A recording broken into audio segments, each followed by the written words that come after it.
I want my friend to try the new KFC chicken sandwich.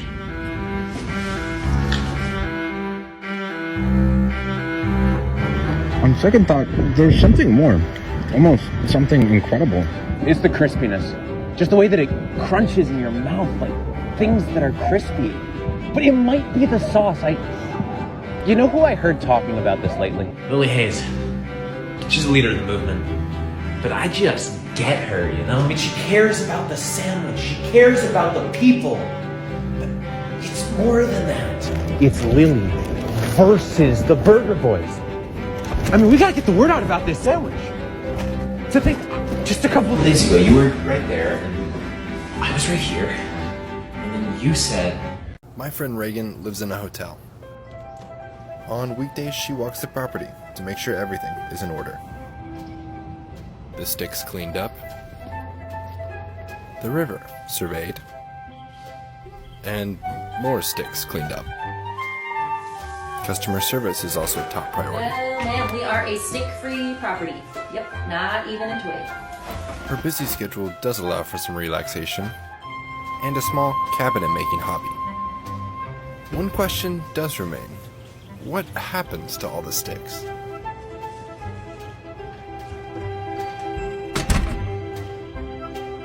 My friend Ava is a collector. Sometimes it's rocks, other times books, or even necklaces. Most recently though, she's been collecting balloons. She keeps finding them in all the prettiest places in Central Park, and they're just sitting there, so why not grab them? As her collection grew, she even started collecting stairs, but she didn't mind all the looks. In fact, one look she rather enjoyed. Curious at first, but after a little bit, that look made her forget about collecting. Just for a bit, because not all beautiful things can be picked up and put in your pockets. Some need to hold your hand, or go for a walk. My friend. Well, usually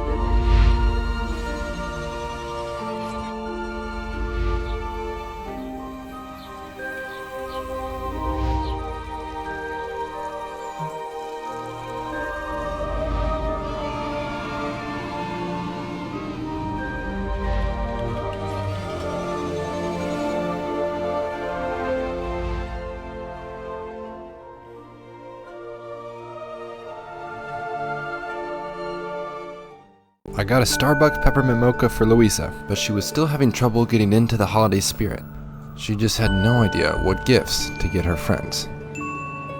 Until one magical sip.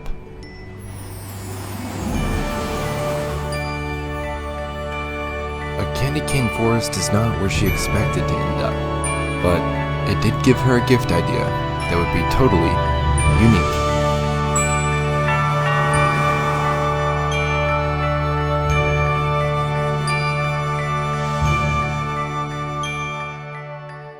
My friend Sam has tried the new phone, he's tried the latest games, and he's tried the fastest bike he can find, and none of it is exciting enough. Sam wants the future now, but everything now is so slow and mundane. So, completely bored and out of ideas, Sam called the one person he thought could help him out.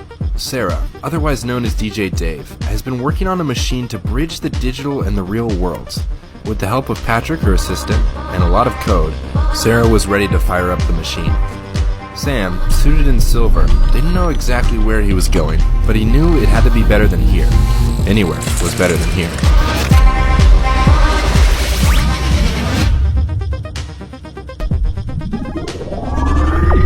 In this new digital frontier, the bikes were faster, the colors brighter, and even the local coffee shop was a bit more interesting. Ari is just trying to find a gift for his girl.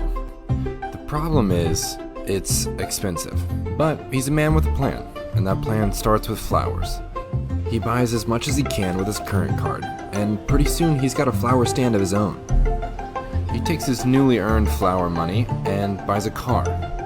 The car is a classic, and with a couple flames on the side, it's ready for the Grand Prix. It's lights out and away we go. The came down to the last couple laps, but in the end, Ari won the prize.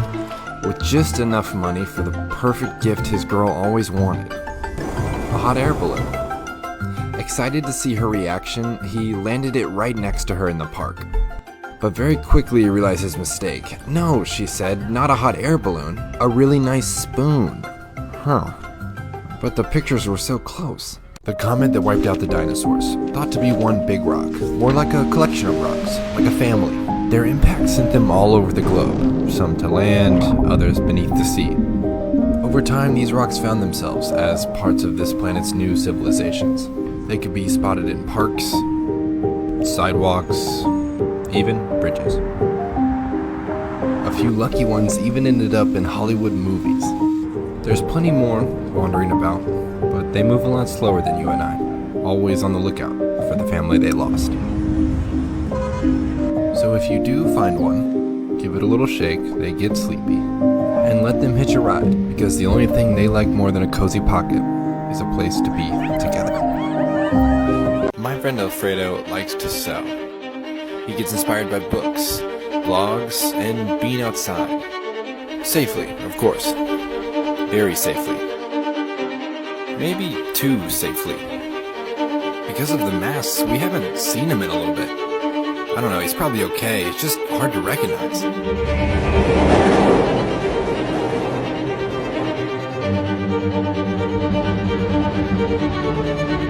Most likely, he's just busy. Last I heard, he was working on something big.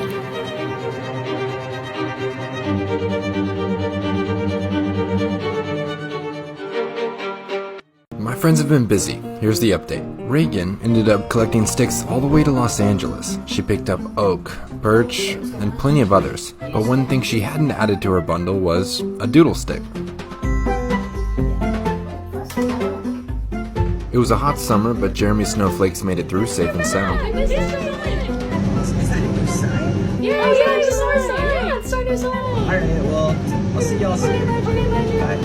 They were safe in there, but Jeremy hoped to show those snowflakes the world someday. Paris's plan to make her turtle famous worked, and after she made Helmet a star, she thought she'd try her technique with her two-legged friends. Of course, that takes a lot of talent, beautiful lighting, a great stylist, but more importantly, it takes that natural instinct to connect with the animal inside yourself. And a little shell can't hurt either.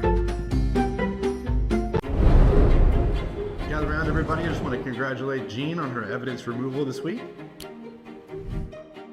Oh, thanks, boss. Okay, so today I'd like to announce we're making a big update to the team.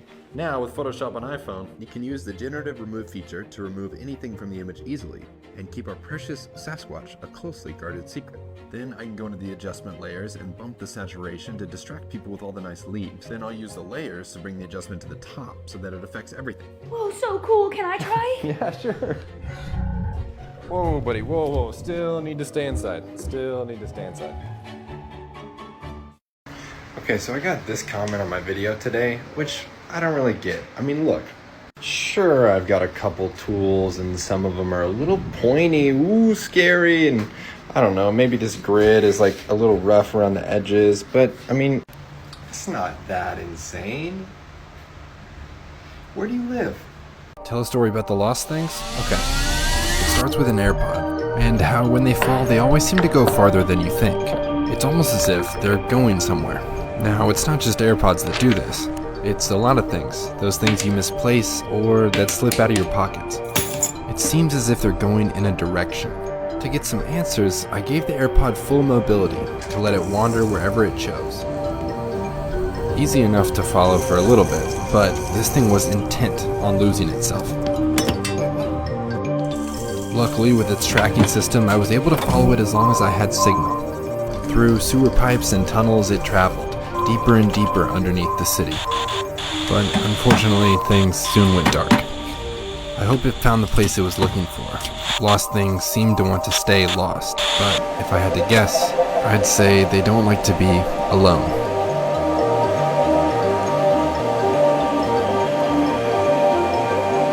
My My friend Natalia has a cool backpack. She uses it here for her job at the Color Corporation, where every day all she receives is a list of potential color names.